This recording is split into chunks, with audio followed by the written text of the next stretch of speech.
Hello friends, welcome back to my YouTube channel education Adda 0.2। आज की इस वीडियो का हमारा टॉपिक देखिए महादेवी वर्मा, यानी महादेवी वर्मा का जीवन परिचय हमको लिखना है। देखिए बहुत ही इंपॉर्टेंट ये मैं लेके आया हूँ जीवन परिचय, जो कि हर साल बोर्ड एग्जाम क्लास 10 में पूछा जाता है।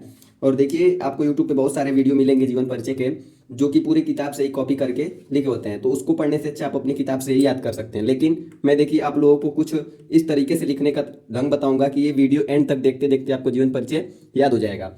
तो देखिए महादेवी वर्मा का हमें जीवन परिचय लिखना है। तो अधिकांश लोग जानते हैं क्या करते हैं, महादेवी वर्मा यहाँ इनका जीवन परिचय लिखना है तो यहाँ पे जीवन परिचय हेडिंग डाल देते हैं और यहाँ से लिखना शुरू कर देते हैं, जो कि बिल्कुल सही है, ये गलत नहीं है। लेकिन उससे पहले देखिए, उससे पहले कुछ काम कर लें कि यहाँ पे साइड में आपको एक बॉक्स दिख रहा होगा, इस तरह से आप एक बॉक्स बना के और इनका संक्षिप्त परिचय लिखें। संक्षिप्त परिचय लिखेंगे जिससे कि एग्जामिनर आपकी कॉपी आपका जीवन परिचय बिना पढ़े ही आपको फुल मार्क्स देगा। तो देखिए संक्षिप्त परिचय में क्या लिखा जाता है। संक्षिप्त परिचय में इनका लिखेंगे पहले हम लोग जन्म, यानी कि जन्म कब हुआ था। फिर जन्म के नीचे लिखेंगे हम लोग जन्म स्थान, जन्म स्थान।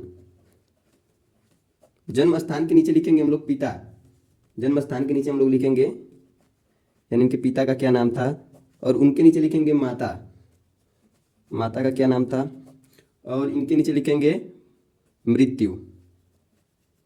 और उसके नीचे बस एक और छोटा सा लिख देंगे इनकी रचनाएं, एक या दो रचनाएं लिख देंगे, ठीक है। जिसको पढ़ने के बाद एग्जामिनर जो है बिना कॉपी आपकी बिना जीवन परिचय पढ़े आपको फुल मार्क्स देगा, ठीक है। तो चलिए इनको फिलअप कर लेते हैं हम लोग जो ये लिखे हैं। तो नाम तो इनका जानते ही है, क्या है, महादेवी वर्मा। इनका जन्म देखिए कब हुआ था, सन 1907 ईस्वी में।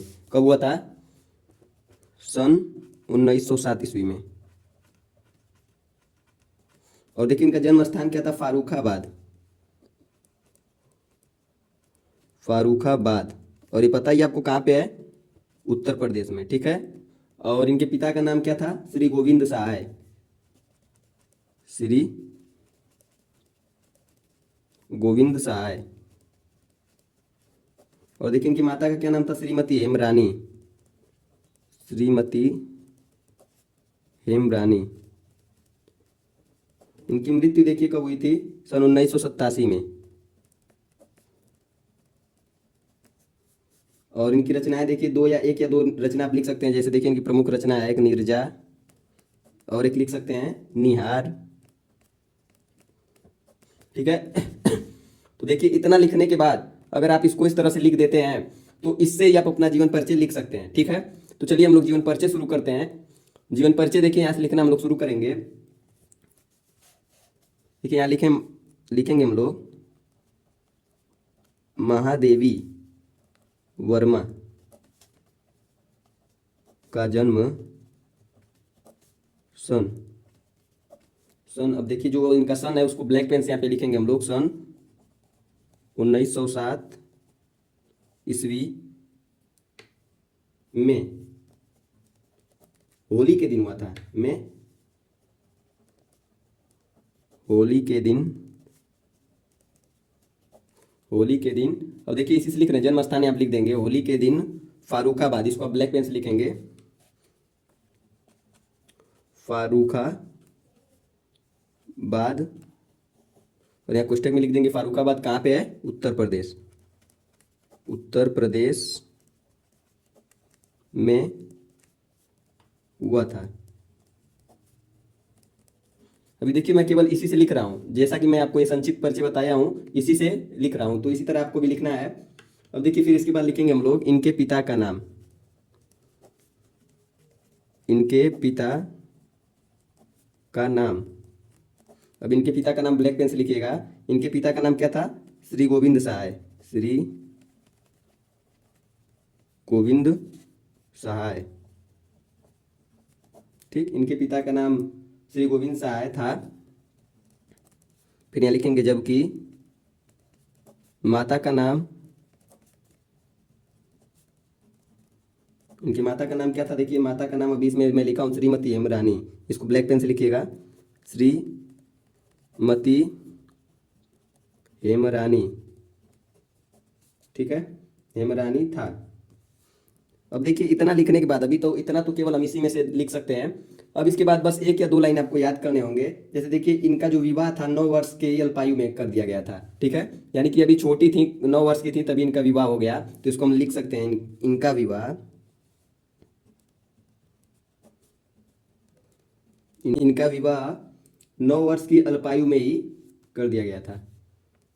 9 वर्ष के अल्प आयु, अल्प मतलब कम होता है, आयु में ही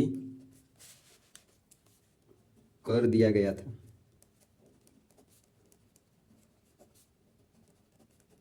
इनका विवाह अल्पायु में ही 9 वर्ष की अल्पायु में ही कर दिया गया था। इन्होंने फिर देखिए 9 वर्ष की अल्पायु में अगर विवाह कर दिया जाएगा तो इनका पढ़ाई लिखाई कैसे होगा। तो इसके बाद ये विवाह के बाद क्या की, देखिए इन्होंने विवाह के बाद जो अपना समय था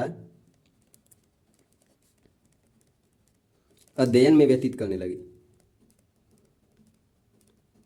अध्ययन में व्यतीत करने लगी, मतलब पढ़ाई में व्यतीत करने लगी। ठीक है, तो देखिए इतना लिखने के बाद अब क्या करेंगे कि इन्होंने देखिए प्रारंभ में सन 1992 में विश्वनाथ संस्कृत से एमए की परीक्षा उत्तीर्ण की। ठीक है, इन्होंने प्रारंभ में क्या किया, सन 1932 ईस्वी में इन्होंने सन 1932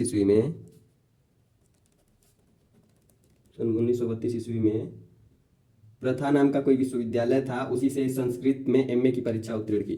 ठीक है, 1932 में एमए की परीक्षा उत्तीर्ण की। ठीक, इतना लिखने के बाद देखिए क्या लिखना है। इसके बाद इन्हें देखिए पद्म भूषण सम्मान से भी सम्मानित किया गया था। तो बस इसको हम लोग लिख देंगे, इनको भारत सरकार द्वारा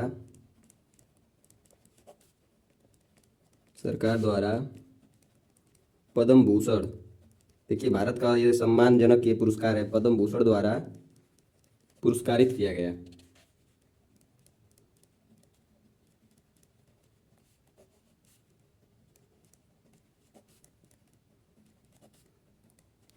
इनको पद्म भूषण द्वारा सम्मान के साथ पुरस्कारित किया गया। फिर देखिए इस महान लेखिका का स्वर्गवास लास्ट में आप लिख देंगे, इस महान लेखिका का स्वर्गवास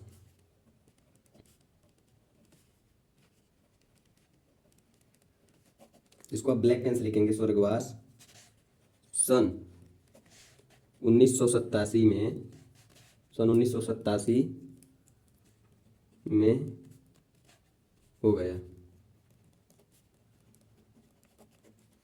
तो दोस्तों देखिए इस तरह से आपको इनका जीवन परिचय लिखना है और लास्ट में देखिए रचनाएं भी लिखनी होती है। तो यहाँ पे एक पॉइंट कर देंगे आप लोग, रचनाएं,